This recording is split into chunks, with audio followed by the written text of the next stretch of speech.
14,488। यह किसी युद्ध में शहीद होने वालों की संख्या नहीं है, यह किसी महामारी में मरने वालों की संख्या नहीं है। यह 2024 में उन स्टूडेंट की संख्या है जिन्होंने अपनी जान खुद ले ली। और एनसीआरबी की रिपोर्ट भी कहती है कि स्टूडेंट सुसाइड की रफ्तार देश के बाकी सुसाइड में तेजी से बढ़ रही है। अगर आप हिसाब निकालें तो रोज के 40 बच्चे, और इनमें से भी 2032 मौतें सिर्फ एक वजह से हुई थी, एग्जाम में फेल हुई से। एग्जाम में फेल होना, सुसाइड करना क्योंकि वो बच्चा कमजोर था? नहीं, उसने इसलिए सुसाइड किया क्योंकि एक सिस्टम ने उसे यकीन दिला दिया था कि एग्जाम में नंबर नहीं आए तो जिंदगी खत्म। और आज हम इस वीडियो में बात करेंगे उसी सिस्टम की।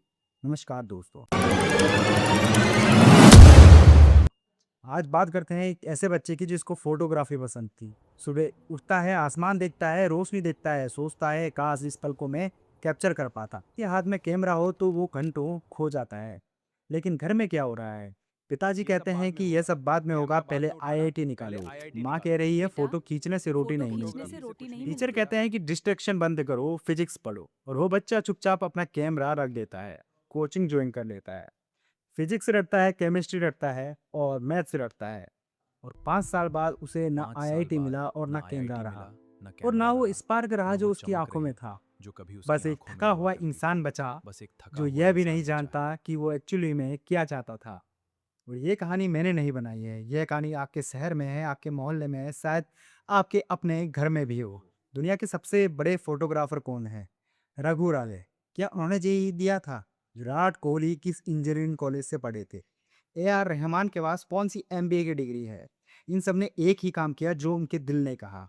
और इस देश का सिस्टम क्या कहता है? दिल की आवाज को एडमिट कार्ड की तारीख से पहले ही दफना दिया जाता है। इस देश में हर साल 50 लाख नए ग्रेजुएट्स बाहर निकलते हैं, लेकिन नौकरी मिलती है सिर्फ 28 लाख को, और 22 लाख हवा में। हर साल 22 लाख लोग बर्बाद। एक क्लास में 100 बच्चे हैं, 5 साल पढ़े, लाखों खर्च हुए, माँ बाप ने सपने देखे, और उन 100 में से सिर्फ 7 को ढंग की नौकरी मिली। बाकी 93 बच्चों का क्या हुआ? वो उसी सिस्टम के शिकार हैं जिसने उन्हें वो बनाया जो बनना नहीं चाहते थे। इस पूरी कहानी में 3 क्रिमिनल्स हैं। नाम लेता हूं उनका साफ साफ। पहला जो क्रिमिनल है वो है सिस्टम, जो आज भी 1986 का करिकुलम 2026 में पढ़ा रहा है, जो बच्चों को यह नहीं सिखाता कि टैक्स कैसे भरते हैं, बैंक अकाउंट कैसे खोलते हैं, अपना काम कैसे शुरू करते हैं, लेकिन औरंगजेब के युद्ध जरूर रटवाता है। 12 साल, 12 साल एक बच्चा स्कूल में बिताता है, और जब बाहर निकलता है तो जिंदगी के लिए बिल्कुल तैयार नहीं। कि दूसरे क्रिमिनल है वो पेरेंट जो कहते हैं बेटा ये फोटोग्राफी सोटोग्राफी छोड़ो, कुछ सीरियस करो। रिश्तेदार पूछते हैं बेटा इंजीनियर बना कि नहीं। वो समाज जो कारपेंटर को देखकर नाक चढ़ाता है और उसी के बनाए घर में रहता है। हमने तय कर दिया कि डॉक्टर और इंजीनियर बनना ही सक्सेस है, बाकी सब सेकंड क्लास। और इसी सोच ने लाखों बच्चों को उस दुकान पर खड़ा किया जहां उनका सामान ही नहीं था। और जो तीसरी क्रिमिनल है वो है सरकार। एनईपी 2020 ने कहा था एजुकेशन पर जीडीपी का 6% खर्च होगा।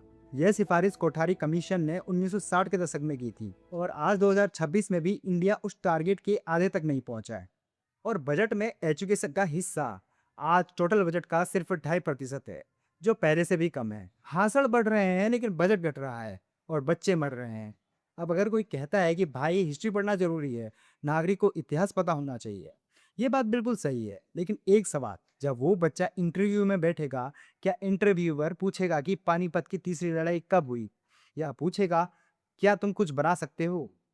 हिस्ट्री के साथ स्किल भी तो सिखा सकते हो। जर्मनी में सिखाते हैं, फिनलैंड में सिखाते हैं, और जापान में सिखाते हैं, सिर्फ इंडिया में नहीं सिखाते। क्योंकि यहाँ सिस्टम को एजुकेटेड नागरिक नहीं चाहिए, यहाँ सिस्टम को ओबीडियंट वोटर चाहिए। एक बार वापस चलते हैं उसी नंबर पर। क्या था? 14,488। 2016 में स्टूडेंट सुसाइड्स की संख्या 9,478 थी, 2024 में 14,000 पार कर गई। सिर्फ 8 सालों में 50% की बढ़ोतरी।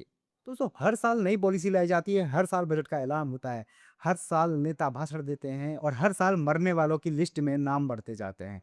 कोटा में, जिसे हम कोचिंग कैपिटल कहते हैं, 17 बच्चों ने एग्जाम फेल होने के बाद जान दी। वो बच्चे स्टूपिड नहीं थी, वो बच्चे वीक भी नहीं, बस बात इतनी थी कि उनको गलत दुकान पर खड़ा कर दिया गया था। किसी को फोटोग्राफी करनी थी तो उसे फिजिक्स रटवाई गई, किसी को म्यूजिशियन बनना था तो उसे केमिस्ट्री पढ़ाई गई, किसी को खाना पकाना था तो उसे बायोलॉजी याद कराया गया। और जब वो उस दुकान पर टिक नहीं पाए तो सिस्टम ने कह दिया कि तुम में दम ही नहीं था। नहीं, उन बच्चों में दम था, बस उनकी दुकान गलत थी। देश की इकोनॉमिक ग्रोथ जॉब पैदा करने में फेल हो रही है। निराश युवा डिलीवरी बॉय बन रहे हैं, टेलीकॉलर बन रहे हैं। यह उनकी गलती नहीं है, यह उस सिस्टम की गलती है जिसने उन्हें सपने दिए लेकिन हथियार नहीं दिया। आपके घर में जो बच्चा है, आज उससे एक सवाल पूछिए, बेटा तू क्या बनना चाहता है? जवाब देना, चाहे फोटोग्राफर हो, सेफ हो, डांसर हो, क्रिकेटर हो या यूट्यूबर हो। यह मत कहिए कि इससे रोटी नहीं मिलती। यह पूछिए, ठीक है, इसमें आगे कैसे जाएंगे? आज एक अच्छा फोटोग्राफर लाखों कमाता है। आज एक अच्छे शेफ का रेस्टोरेंट 3-4 महीने पहले बुक हो जाता है। आज एक यूट्यूबर वो कमाता है जो एक इंजीनियर सपने में सोचता है। हम वही पुराना है लेकिन दुनिया नहीं है, और आपका बच्चा शायद उस नई दुनिया के लिए बना है। बस उसे गलत दुकान में खड़ा मत कीजिए। सिस्टम संसद से नहीं बदलता, सिस्टम उस घर से बदलता है जहाँ एक माँ अपने बच्चे से कहती है कि बेटा तू जो बनना चाहता है वो बन, मैं तेरे साथ हूँ। अगर आपके घर में भी कोई बच्चे हैं तो उन पे दबाव मत डालिए। क्या पता वो कल के अब्दुल कलाम हो, क्या पता वो कल के विराट कोहली हो, क्या पता वो कल के सौरभ जोशी हो, क्या पता वो कल के पीटी ऊषा हों। छात्रों के इन होने वाले सुसाइडों में से अगर मैं एक सुसाइड भी इस वीडियो के माध्यम से रोक पाऊँ तो इस वीडियो को बनाने का मेरा उद्देश्य पूरा हो सकता है। तो इस वीडियो को शेयर कीजिए उन छात्रों तक, उन माता-पिताओं तक जो अपने बेटे को कुछ बनाना चाहते हैं। वीडियो अच्छी लगी हो तो लाइक कीजिए, शेयर कीजिए, चैनल को सब्सक्राइब कीजिए। धन्यवाद। जय हिंद।